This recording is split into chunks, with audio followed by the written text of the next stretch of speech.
even places of pilgrimage. For such a pure devotee, there is no difference between living and dying, because in this life he engages in pure devotional service, and after giving up his body, he engages in the same service in the spiritual world. Thus, his devotional service is never hindered, nor does he perceive the pangs of death. The pure devotee does not forget Lord Krishna even for a moment, and Lord Krishna never forgets his devotee. Even learned man knows very well that attachment for the material world is the greatest entanglement to the spirit soul. But the same attachment, when applied to the spiritual master, opens the door for liberation. This is a verse from Bhagavatam. Prasangam ajaram pasam. The attachment to the material world entangles us, but the same attachment to a pure devotee opens the doors for liberation. The spiritual master's eternal occupation is to expand the service of the Lord by training his disciples in a service attitude. This service attitude, along with knowledge of Krishna, is such a great gift that it is impossible to repay the benefactor. Our dear Lord, O Supreme Personality of Godhead, because of our association with the material desires, one after another, we were gradually falling into a blind well, full of snakes following the general populace. But your servant Srila Prabhupada kindly accepted us as his followers and instructed us how to achieve the transcendental position. Therefore, our first duty is to serve him. How could we leave his service? So, Satswarup Maharaj has written this beautiful excerpt, in the Lilamrita, if you read. He says, as part of his instruction and example, Srila Prabhupada knew he would have to show people how to die. He had escaped death several times through Krishna's grace, by the prayers of his disciples, and by his own pure and powerful will to propagate his movement. But from the sign given to him by Lord Krishna in 1977, Srila Prabhupada began decisively and conclusively ending his mission in the material world. And among his final duties was his giving complete guidelines on how to die. He was perfectly showing how to do that, which everyone has to do, but which is most difficult to do successfully, that is to die. So I will take you through a chronological events and some memories of different devotees of Prabhupada during those times. Just pay attention, this is just amazing. It will transport you to a different world of a person who used to live here with such pure consciousness. And even though he is physically not present, his Vani is there. The Guru is known by his Vani, not by his Vapu. You may be close to his Vapu, but how much are we following his instructions? And his Vani is available. Rishabdev says to his sons that Nayam deho deho bhajan nirlokam kastan kaman arhate vidbhujam ye tapo divyam putraka. That tapa or austerity is actually following the instructions of the spiritual master. Otherwise, mind can give us so many justifications, so many excuses. But the real tapasya is how strongly I am following the instructions of the words of spiritual master. So this is February 7th to March 4th, 1977. Srila Prabhupada was actually in Mayapur. Okay, so we will see where all Prabhupada has gone in 1977. And this is Hari Sauri who's remembering this incident. When we got to Mayapur in 1977, just before Prabhupada got that really bad sickness that eventually led to his disappearance, a pujari from Mahesh Pandit Sunadi, it's some pujari, Mahesh Pandit Sunadi came. He wanted Srila Prabhupada to do a program there. We knew that it was going to be a small, rinky-dinky affair, but Prabhupada immediately agreed. I was unhappy because I knew how weak Prabhupada was by that time. In fact, when we first arrived in Mayapur, one morning on the balcony after breakfast, Prabhupada was looking out over the fields and then turned to me and said, never in my life have I felt as weak as I do now.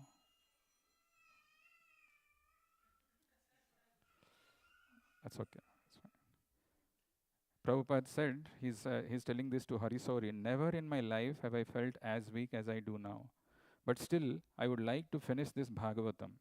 I had seen evidences of Prabhupada's decrease in general health and fitness. Several times I had to literally pick him up when he had collapsed on the staircase. So anyway, I was very concerned, and I really didn't want Prabhupada to go to this program. I complained, Srila Prabhupada, why do you have to go? Prabhupada said, no, he has asked. I must go. It is preaching. I said, but Prabhupada, there are so many sannyasis here, they can do the program. He said, no, he wants me to come. I must go. Since I was upset, Prabhupada said, just like the story in the Krishna book about Pradyumna, he was injured on the battlefield and taken away. But then he immediately went back to fight, even though he was injured. That was his duty, I said. But Srila Prabhupada, it was his charioteer's duty to take him off the battlefield when he was sick. Prabhupada said, yes. And it was his duty to immediately return and fight. So he defeated me. It was his determination, and we did that program. Prabhupada wanted to encourage that pujari. It was a pandal program with 4 or 5 rickety steps leading up to the stage. Prabhupada immediately started stepping up one by one. By the time I was aware of how weak he was, so I stood on the step below him. As he went up one step, I went up one step, and I had my hands, one just in case anything happened. Prabhupada was pushing himself up the steps with the cane. He had little strength in his legs, so he put one foot up, and then to get to the other one, he would actually push himself up with his cane. When he got to the second, to the last step, he was straining, and then his strength went and he collapsed. I caught him and literally carried him up and put him on the stage. Prabhupada walked over to his seat and sat down like nothing had happened. Prabhupada literally sacrificed his life for us. I saw it. He wore his body out. The non devotees are fond of identifying the cause of death. You could say that Prabhupada wore out his body in the service of mankind. That was the cause of his disappearance. So this is February to March 4th that Prabhupada was in Mayapur. After that, Prabhupada goes to Vrindavan. March 17th to August 27th, Prabhupada was in Vrindavan. Bhaktichari Swami recalls, when Prabhupada arrived, the devotees were so happy. And when Prabhupada went to his room, all the devotees came in, and there Prabhupada broke the news why he has come. And I remember in a flash of a moment, their ecstasy were transformed into agony. They all started to cry. And understanding their feelings, Srila Prabhupada then started to console them by explaining about the futility of our material existence. He quoted the verse, Dehinosmin yatha dehe, that it is just a matter of transmigrating from one body to another. Prabhupada called me when all the devotees left, and he told me, from now on, don't cook for me. Don't force me to eat anything. He said, what is the use of eating when there is no appetite? And I felt that Prabhupada is actually stopping to eat and drink like Parikshit Maharaj, preparing to leave his body. There is another devotee by name Moksha Lakshmi Dasi. She recalls, the most dramatic thing I remember of that period is when Srila Prabhupada left for London in 1977. Actually, Prabhupada went to London. His idea was from London he would come to US, to Gitanagari, and establish the Varnashrama system. That was his goal. So Prabhupada, so you see this, the most dramatic thing I remembered of that period was when Srila Prabhupada left for London in 1977. He left at midnight. So all the devotees stayed up to say goodbye to Prabhupada because he was going off to the west to preach.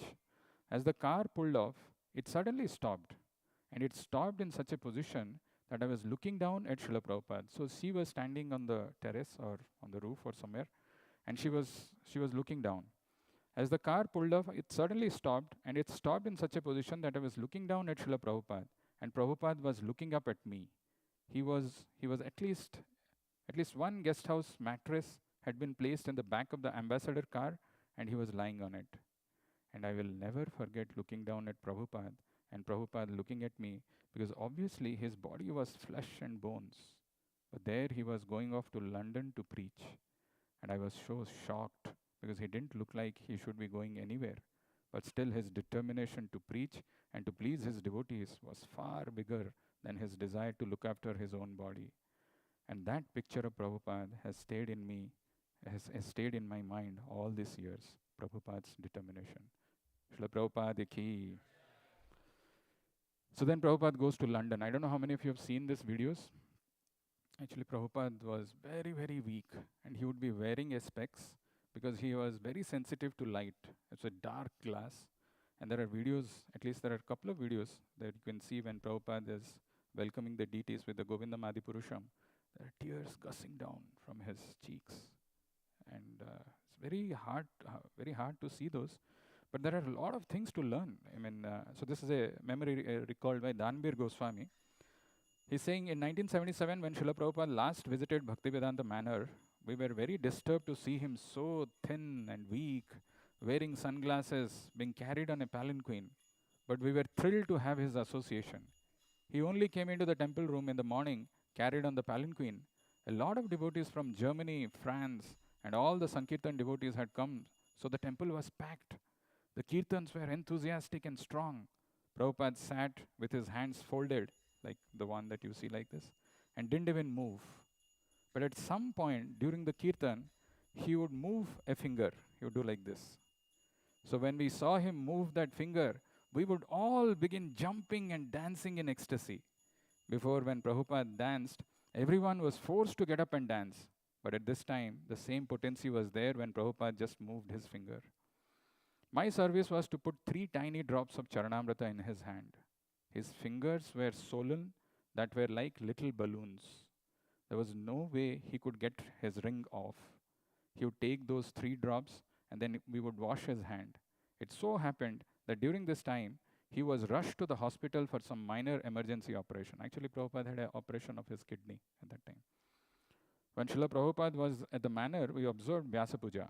Prabhupada came to the temple room and Tamal Krishna Maharaj gave a long, detailed explanation of how Srila Prabhupada started the movement and how he preached in the early days. It was wonderful. Prabhupada was very pleased by that. He was reliving how he started his whole preaching movement. And once in a while, he would interject something. When Tamal Krishna Maharaj told about Prabhupada's early preaching in Los Angeles and how Prabhupada was going to different houses, so Tamal Krishna Maharaj was telling some of the how Prabhupada started this.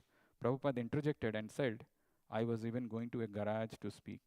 Prabhupada had programs in a garage in Los Angeles. Then after this, actually, Prabhupada could not go to, his plan was to come to Gita Nagari, but he could not come. He had to cut short his trip and he came back to Mumbai. So this is Srinathji who's recalling this incident. Very, very, very inspiring. The 28th of September 1977, so this is September 1977, 28th of September, was a very sad day. At about 4:30 in the morning, I got a phone call from Giriraj Swami. Crying, he said, I want you to bring your big Dodge car. I had a huge American car. So this Srinathji is a big businessman. He lives in Mumbai. And he always had arguments with Prabhupada. He was following a Mayavadi guru, and they never used to get along. So on this day, but Prabhupada used to go and has done some programs in their houses. Many times the devotees have gone, they have some relationship. But Srinathji was never convinced about the position of Prabhupada or accepting Prabhupada, never. So on this day, he got a call from Giriraj Swami, and Giriraj Swami was crying, and he said, I want you to bring your big Dodge car. I had a huge American car with a back seat long enough to lie down in. Giriraj Swami said, Prabhupada wants to leave his body. It is something unusual, when you hear from someone, if somebody wants to leave his body, what does that mean? So he heard that. It sounded as if he wanted to commit suicide. I said, what do you mean? Prabhupada wants to leave his body? Where does he want to leave his body? He said he wants to go to Vrindavan and he's leaving his body. He is going away and we have to take him to the train station. By that time, Prabhupada had not eaten for nearly 6 months. He was living only on juice and Charanamrita, and his body was depleted. He had hardly any muscles, and his veins were pressing on his bones. It was very painful to see him. Here was the person with whom I had fought and argued. Here was the person who was such a fine debater that he was like a lion. He could defeat anyone philosophically. But that morning, when I saw him, very thin, Prabhupada was, it reminded me of Krishna's description in the Bhagavad Gita of a person withdrawing himself like a tortoise withdraws himself within his shell. So in Bombay, on the 28th of September 1977, Srila Prabhupada decided to leave, and for the first time, I cleaned my car. I didn't want Prabhupada to sleep in an unclean car. My wife arranged nice silk bedding, flowers, and incense in it, and I drove to the temple. There, Prabhupada was brought down from his quarters in a big basket. It reminded me of stories of Moses and Karna, who were both put in baskets. Devotees were crying. They were devastated. They were intensely feeling imminent separation from Prabhupada.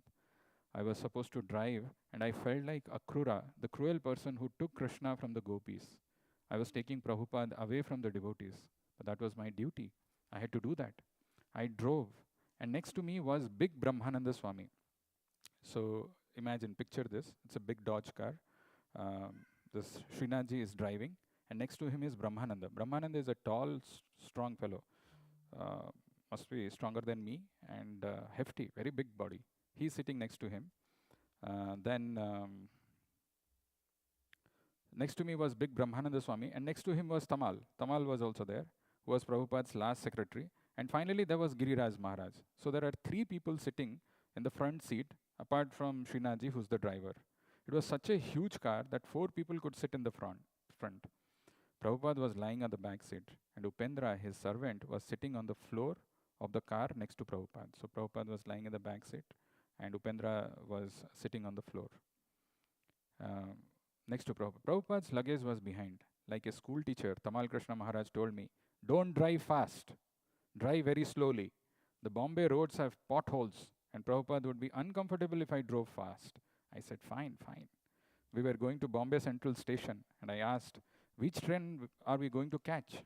Someone said, Prabhupada is taking the Mathura Express to Vrindavan. It leaves at 11 a.m.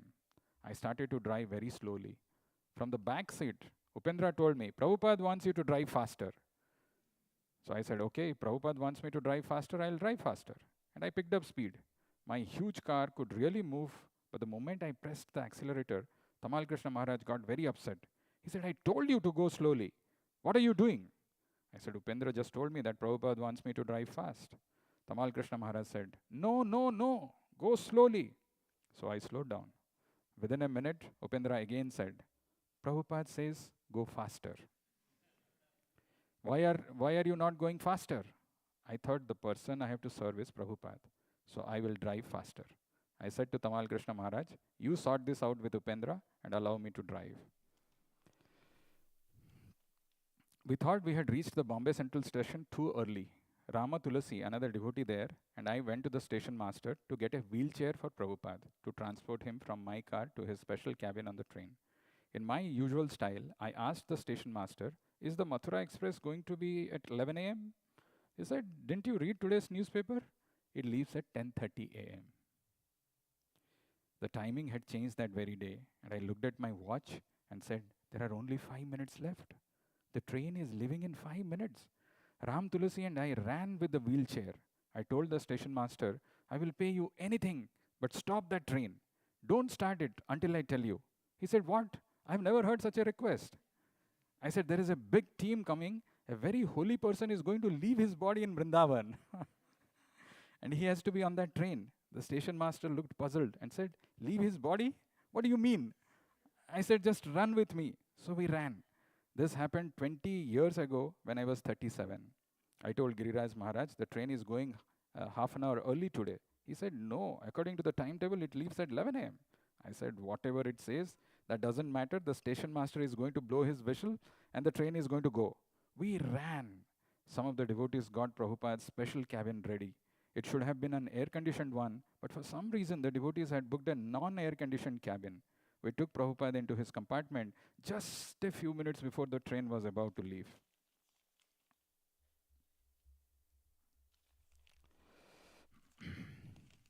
From 4:30 until 10:30 that morning, I had not had any water or food, and I was very thirsty.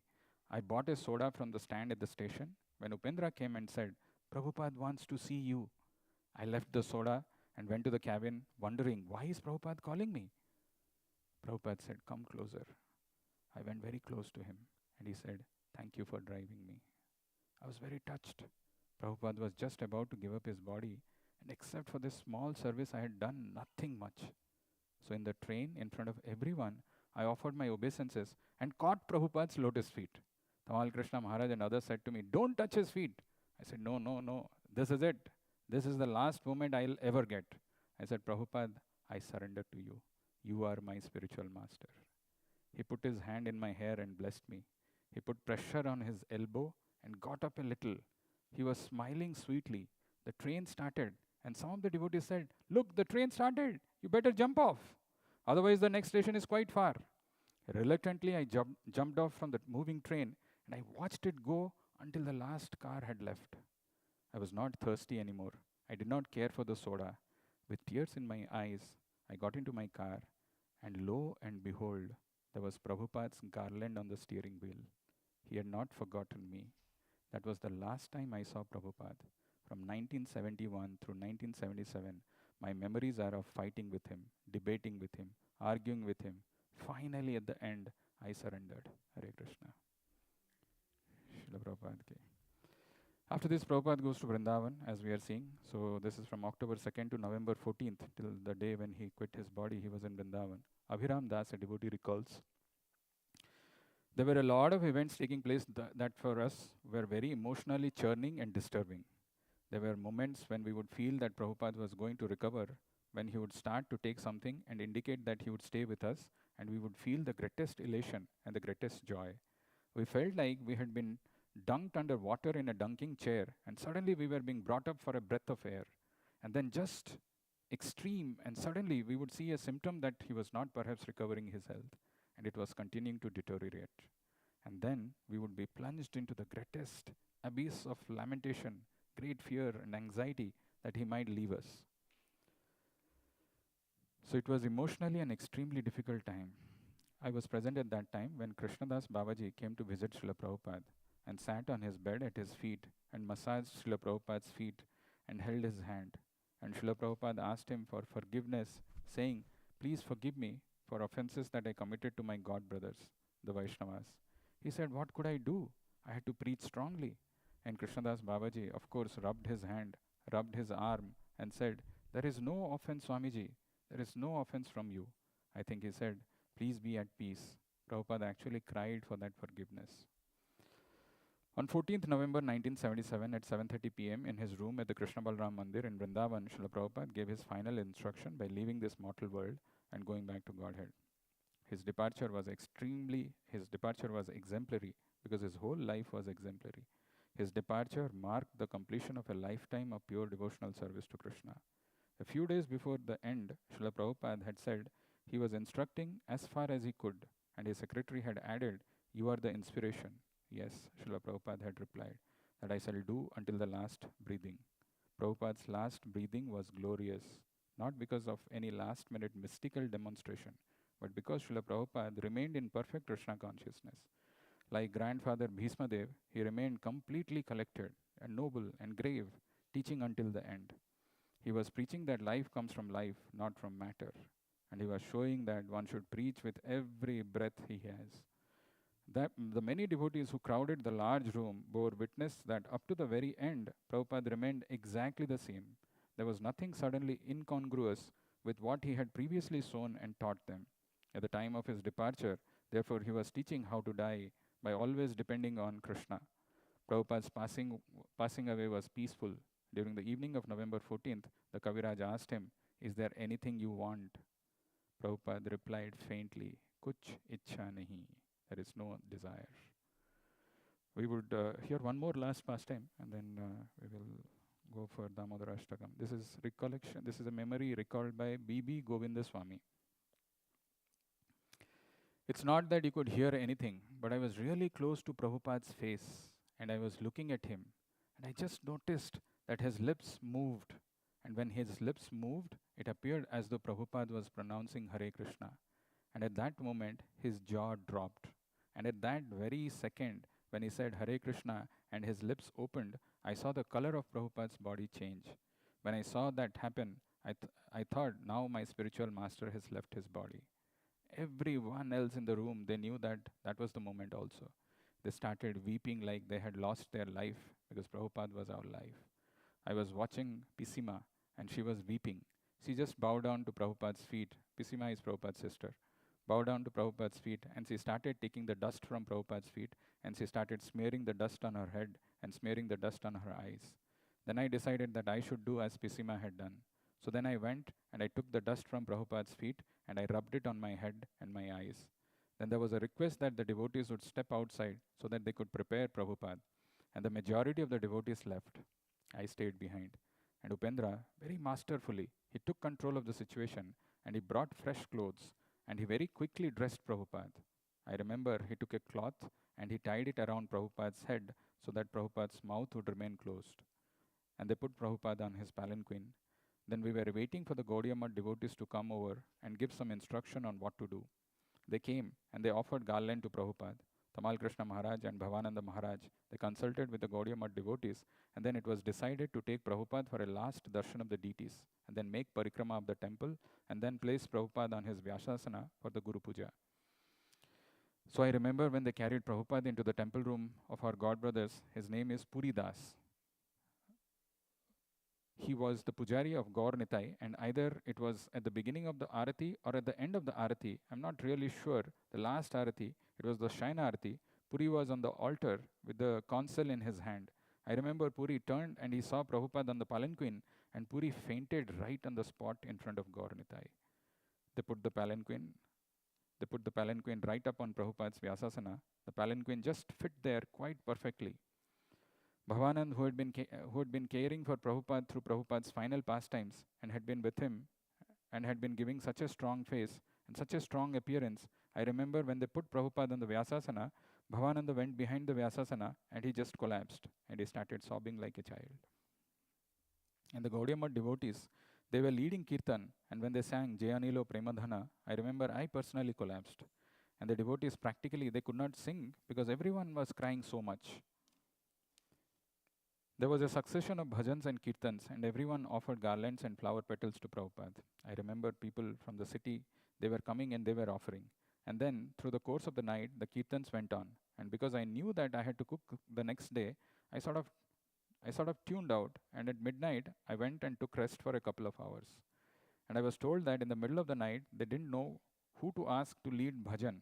And I was told they turned to this little man that had been there the whole time.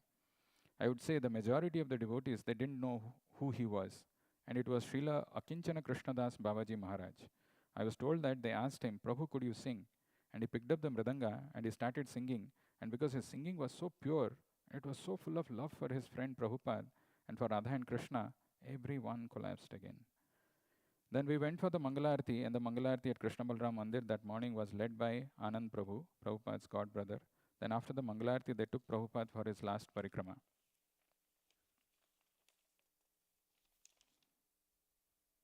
Okay, I somehow missed that. So these are some of the last pastimes of Prabhupada, and as we can see that, like Prabhu was mentioning, Mataji was mentioning, out of so much compassion, Prabhupada did this for us, right? And as a somewhat responsible disciple of his, trying to serve, we should be so serious, and we should do our best to serve Prabhupada. That's all we can say. Hare Krishna. Srila Prabhupada ki.